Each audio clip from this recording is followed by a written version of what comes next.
नमस्कार दोस्तों कुछ एक प्रकरण, कुछ एक प्रसंग ऐसे होते हैं जो साहित्य का भी अंग बन जाते हैं और कहीं ना कहीं पौराणिक आख्यानों का भी एक अंग बन जाते हैं। ऐसा ही एक आख्यान, एक प्रसंग आपसे बांट रहा हूँ जो कालांतर में हमारे भाषा के इतिहास में, भाषाओं के इतिहास में बकायदा कथा साहित्य का प्रेरक बिंदु बना।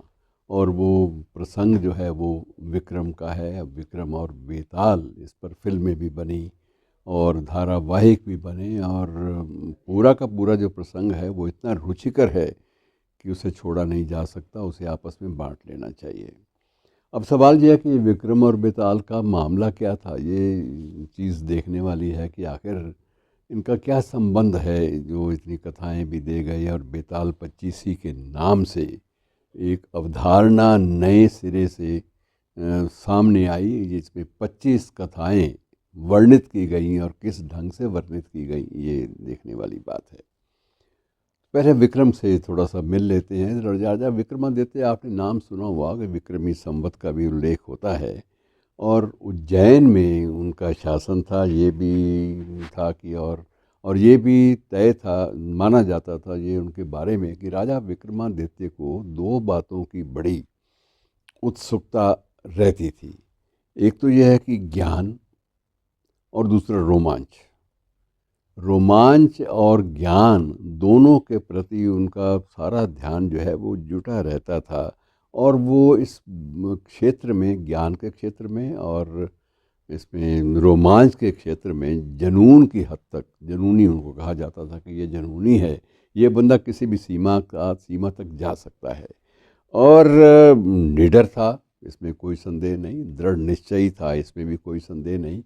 और इतने बड़े राजा का प्रतापी होना और ज्ञानवान होना, ज्ञान के प्रति ये एक प्यास जो है वो निरंतर जगाए रखना अपने भीतर, तो वो एक नियम उसका बन गया था कि हर रोज़ सुबह आगंतुकों का सामना, उनको बाकायदा, उनको जो भी आना चाहे उनके दरबार में उसको खुली छूट दे दी जाती थी। जैसे आजकल भी राजनीति के लोग अपना दरबार लगा लेते हैं, तो ये खुले दरबार की परंपरा विक्रमादित्य के काल से चली आ रही है। तो ये नियम था कि हर रोज़ जो भी आना चाहे वो महाराजा से मिल सकता है।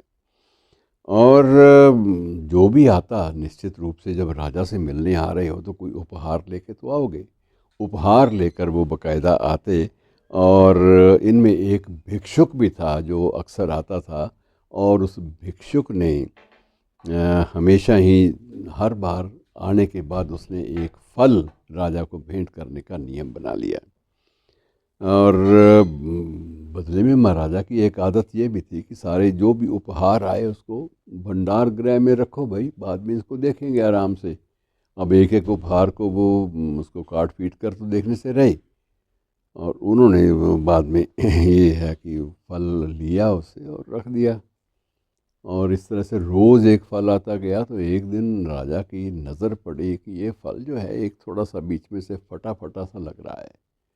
उन्होंने उस फल को कटवाया, देखा तो उसमें एक बड़ा बहुमूल्य माणिक उसमें निकला।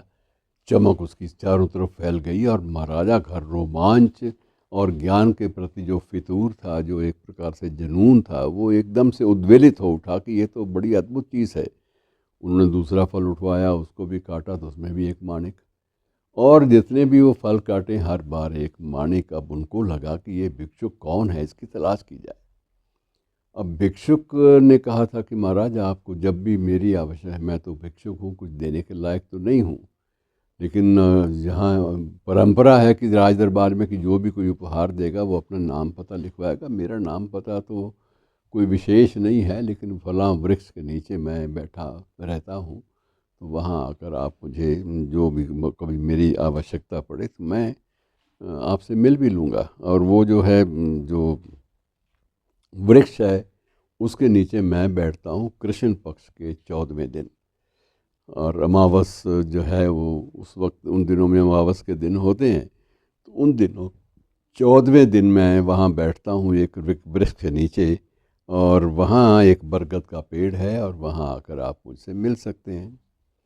अब राजा के मन में उत्सुकता, रोमांच भरा हुआ, और वो उत्सुकता ये कि ये बड़ी अद्भुत बात कह गया, पता तो करूँ ये जो फल लाता है वो रत्न माणिक कैसे उसमें मिल जाते हैं।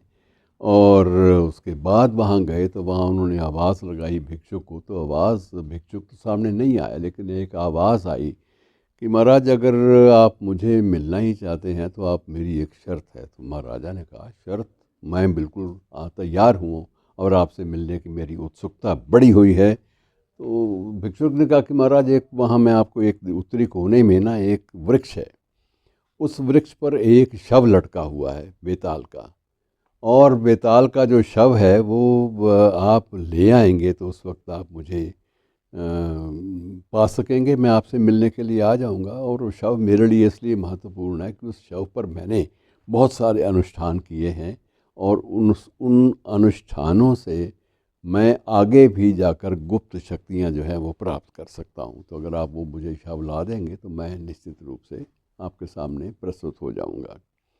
अब विक्रमादित्य जो है वो चुपचाप, ये भी था कि भिक्षुक ने ये भी कहा कि शव जो है वो बड़ा तंग करता है, लेकिन एक सावधानी रखिएगा कि आप उस शव को लाते वक्त वो कुछ प्रश्न भी पूछता है कई बार, तो उत्तर किसी का न दीजिएगा, उत्तर देने से वो फिर भाग जाता है।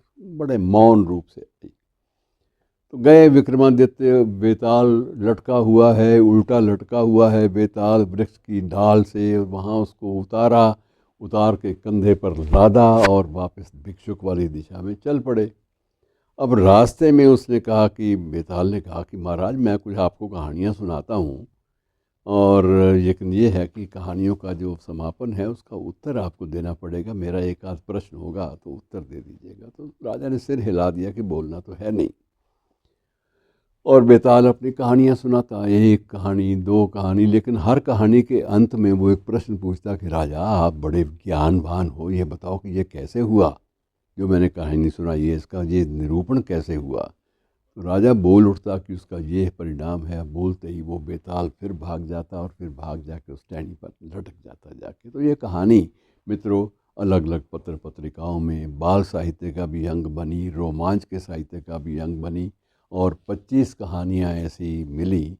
25 कहानियों के बाद भिक्षुक से दर्शन भी उनको हुए, और लेकिन भिक्षुक का जो है मकसद तो और था, उसको ये लगता था कि 25 कहानियों के बाद मैं राजा को भी मार सकता हूँ, राजा को भी, क्योंकि अनुष्ठान मेरा जब पूरा हो गया एक बेताल के ऊपर, तो मैं विक्रमादित्य को भी समाप्त कर सकता हूँ। तो उसका कहना था कि पूर्व जन्म का मैंने इसलिए बदला भी लेना है। तो ये एक तरीका था कि मैं पहले किसी बेताल में, किसी शव में एक अनुष्ठान करूँ तंत्र विद्या का, और उससे शक्तियाँ प्राप्त करूँ, और शक्तियाँ प्राप्त करने के बाद इस अजेय कहलाने वाले महाराज को बाकायदा मैं चिर निद्रा में सुला दूँ।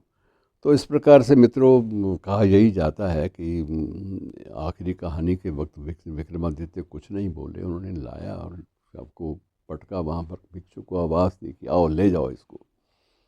और तब भिक्षुक ने प्रयास किया कि ये तो मौका है, उसने विक्रमादित्य के उनको मारने का भी प्रयास किया, लेकिन चतुराई का परिचय देते हुए उन्होंने भी समझ लिया था ये भिक्षुक जो बार बार मुझे एक बेताल के पीछे भेज रहा है, ये एक बंदा भी, मुझे इसकी नीयत अच्छी नहीं लगती।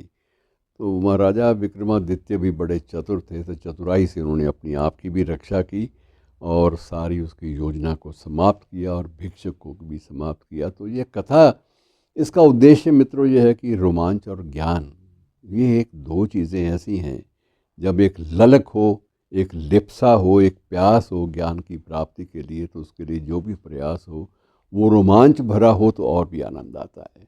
शुक्रिया, धन्यवाद।